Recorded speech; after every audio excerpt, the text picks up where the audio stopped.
Hello everybody.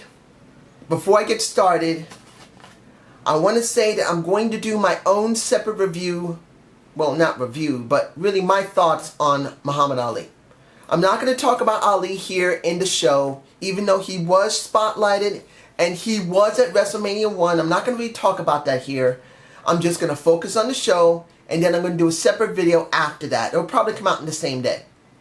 So as I'm recording this, right after I finish it, I'm going to do another recording on Ali by himself and my own personal thoughts about the man. So let's get into this. We have maybe 3 weeks left before Money in the Bank. And the opening of the show, we have all 6 participants going for the WWE World Heavyweight Championship. Why isn't there a WWE Intercontinental Money in the Bank briefcase? Someone tell me why. Why can't there be a briefcase for the IC Championship and the WWE World Heavyweight Championship? Why couldn't you put the Intercontinental Championship title on SmackDown and have the WWE World Heavyweight Championship on Raw?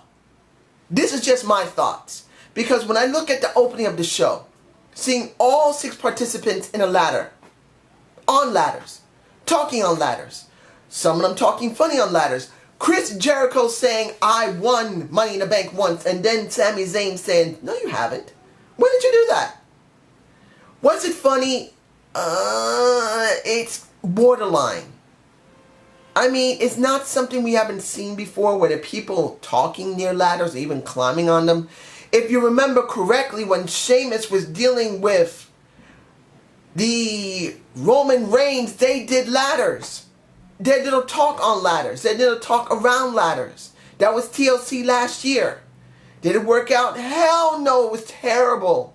That was a Raw before TLC. They were both talking at ladders and talking around ladders. It did not work. Did I believe this worked? Borderline, possibly it worked. I'm not sure it worked very well. To be honest, I'm not sure. There were a couple of funny cracking jokes, but I don't feel like it was totally effective. I'm not sure. So I'm just going to leave it at that. Another segment that I felt I wasn't sure if it was going to work was Kaz, Enzo, and the Vaudevillains. Kaz sounded great. He wanted to try and relay how much he felt about, well, I gotta say it, the Muhammad Ali. He sounded choppy, but he still got his point across. So I felt like he did get it the way he wanted. When it came to Enzo, the man was off the chain. So he did nail everything he wanted to say. The Vaudevillains kind of like were afterthoughts. Until they got into the ring and they tried to do somewhat of a fake repeat of what happened to Enzo weeks upon weeks ago. I felt that was not wise. But it's understandable why they did it, because they wanted to emphasize how much this affected Big Kaz. And Kaz went from Big Kaz to Kaz. Because a man tried and did to a certain extent show his rage. Admittedly, it wasn't that big of a rage frenzy. It just wasn't. And Enzo tried to emphasize it. I just feel like even though it was emphasized, it still needs a little more. Seeing that Kaz gets really upset when something happens to Enzo is alright. Was that segment really great to see? No, because who wants to see Kaz getting upset at Enzo getting hurt again? Because that could have gone wrong. Even though it was planned pretty well, Enzo put his arm up at the right moment to catch it so he didn't bang his head. Let's be honest, nobody wants to see Enzo get hurt like that again. That was not good. And them going there wasn't that great. Here's something where they went there, and I can't believe they went there. Teddy Long, holla holla at your player. They decided, because SmackDown is going live, they bring back holla holla at your player, Teddy Theodore Long, the man who had more trouble than Donald Trump in some cases, on SmackDown. I understand why they did it. And I understand why they put Shane out of the picture so they would have Teddy there. This is what I believe, ladies and gentlemen. This is what I believe. I truly believe, and I could be wrong because it was Steph that said, I'm running SmackDown. I don't believe she's going to run it. I believe that Shane is going to run SmackDown because all of the NXT... Sorry for my botch because I am not feeling well. NXT is sending a large chunk of their roster periodically into SmackDown. They're not all going to Raw. They're going to cut their teeth on SmackDown and then they're going to move to Raw. That's where they're going to move. And the key of this entire situation is that I really feel that Shane is going to go where the new talent is. Because the old talent's on Raw. And that is where Steph should be. If you really want to show some emphasis on how the old things used to be done and new things, new is SmackDown, old is Raw. Stephanie on Raw, Shane on SmackDown.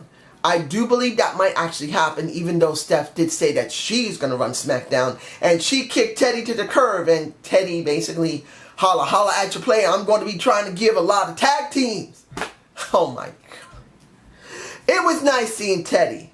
It was funny seeing Teddy. But I don't know if it was totally effective. But it was good to see him. Now here's something I do feel it was effective.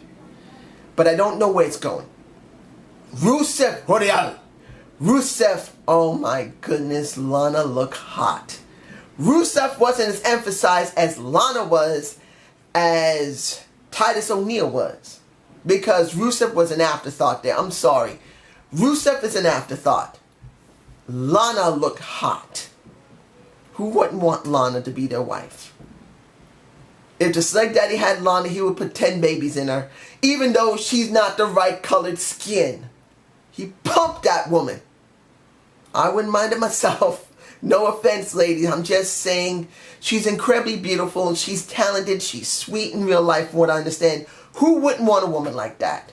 It's not about how hot she is. It's about how good of a person she is. And trust me, I've had women that look hot and it didn't really get me anywhere. I want a good woman. Not trying to plug it to try and get somebody.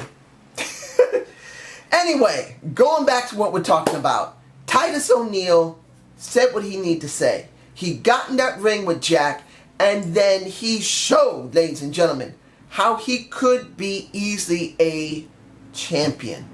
I'm hoping they finally pulled the trigger on him. Because this is bullshit. The man has size. He has decent skill in the ring. He's not perfect, but he's decent. He has incredible charisma. He may not be a ring general, but he can work with people who are good and can still make it work. Put the man with a title and run with it, and the people will love it. I'm not saying it because he's just black. I'm saying it because he can do it. Now the question I have, is there going to be a triple threat in Money in the Bank? It's going to be Rusev versus Jack Swagger versus Titus O'Neil. Now I do remember Deluxe Man saying that Jack Swagger's on the way out. There's a good chance that they're going to probably drop him. And to be honest, the way he's been spotlighted, I wouldn't be surprised if they do get rid of him. So the place I would rather see him go would be TNA. Let him go to TNA. I know a lot of people say, we're going to throw him to TNA. TNA's not doing that well. Don't do that. Look, they need more star power. Jack may not be great, but hell, at least he's something different. I want to see Cody Rhodes in TNA. Throw him at TNA. They will eat him. They will devour him. He will do great there. But that's just me. We did not see anything. How can I say this? We didn't see anything from what I understand, Sasha got hurt. Now they're very afraid to put her out there. Tamina's still hurt. Naomi supposedly has been cleared by now, and she's not on the show at all. If she's still not cleared, fine, but she should be cleared because we need more women. When you look at this segment between Natalya, Becky Lynch, oh my goodness. This was a terrible segment. I mean, look, Dana Brooks, I'm not against her. She reminds me of a small female, a good-looking female Wolverine. She's just a little short runt of a woman that will kick your ass. That's what I get from her. But with Charlotte, and that dynamic is not working. I am not interested in it. And even though Charlotte, after their little exchange trying to convince Dana Brooks to join the good side, did not work, seeing a new submission move look like a triangle choke, or maybe a same choke that I think she might have gone back to NXT and talked to Samoa Joe, trying to get the his Makuna clutch. But she did a new move, which is good. Instead of using the figure 8, she's using basically a chokehold. I'm alright with it. But this segment was boring. I want to see a Sasha Banks. Put Tamina back out there. Put Naomi. I know that the Deluxe Man doesn't care about Naomi. He doesn't care about Tamina. He thinks they're just candy. But I do believe the only reason they're candy is because the WWE wanted them candy. Because if you look at FCW and Naomi's original work, as well as Tamina, they had better work. They actually did better there than they did here. And I do believe that they've been made to be cookie cutter hot women. That's what they've been made into. And that's what's going to happen to Sasha Banks eventually. Her work is going to drop, and she's going to be more towards looking hot than actually doing work. It's going to happen. And I'm saying this because it's the truth. Now, Seth Rollins and Roman Reigns had a vid pack segments. Both of them all right. But to be honest, they're both second fiddle to Cena and AJ Styles. And when it comes down to it, this entire show was about Cena and AJ Styles. I know I could be talking about the matches for everyone who was in Money in the Bank. But to be honest, it's not worth it. I love Cesaro. He did a good job out of everyone there. And I could easily say Sami Zayn did alright against ADR. But let's be honest, ladies and gentlemen. These guys are not going to be spotlighted that well after Money in the Bank. I wish they would be, and they're not. It's just my point of view. But I'm going directly and right now to John Cena and AJ Styles. The match at the end of the show, of course, it was a free-for-all. Eventually, John Cena came out to help. And I do believe that was the wrong thing to do with AJ in it. But when you look at this segment, when John Cena came out, when AJ came out, forgetting about Anderson and Luke Gallows, this was TNA versus WWE, ladies and gentlemen. This truly was about TNA and WWE. And about how people perceive how John Cena and the WWE treat people and how TNA feels. Because what AJ Styles said was true. When anybody goes up against John Cena, they get freaking buried. Taking away what he said about the club protecting his ass, to be honest, they're not going to.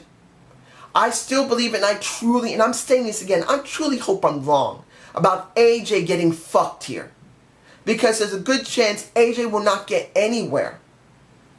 But there's a possibility that they may be doing a Daniel Bryan rise for an AJ Styles. So next year or the year after, he will finally get where he needs to be. And he will finally get the WWE World Heavyweight Championship.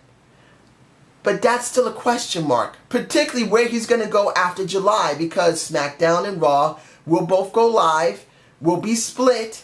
And we don't know if there's going to be a championship title on SmackDown or not. Like I said in the beginning of this review, why not put the IC title on SmackDown and leave it as the IC title holder, as the man. And then do the WWE World Heavyweight Championship as the man for Raw. That is the best option. Instead of splitting the titles apart. In other words, the WWE title and the World Heavyweight title, if they split them, I believe would be the wrong thing to do, even though I believe they might do that. I really believe the best way to really emphasize caring about the WWE is to separate the titles 100% on two different shows. Put the IC title on SmackDown and put the WWE World Heavyweight title on Raw. And if you do that, you'll actually have people caring about both products, because you'll actually see both titles truly and completely emphasized. If they just keep them both jumping back and forth, it's stupid. If they start throwing out the US title on SmackDown and other things, it's just going to get all convoluted. I can understand if they put the NXT title on SmackDown and leave the IC title there. Yeah, actually would be the wisest thing to do. Oh, essentially, this is what I'm thinking. The NXT title can go between NXT and SmackDown, but still leave the IC title as the main title. The WWE World Heavyweight title stays on Raw, and let the US title stay there. Now you can split the WWE tag team division in half. You can have the SmackDown, and then you have Raw. But that would be the best way to really get over NXT new talent and SmackDown talent compared to Raw talent. That's just my point of view. I hope you enjoyed this, and I hope you enjoyed the Zane's view. Please give me a comment below.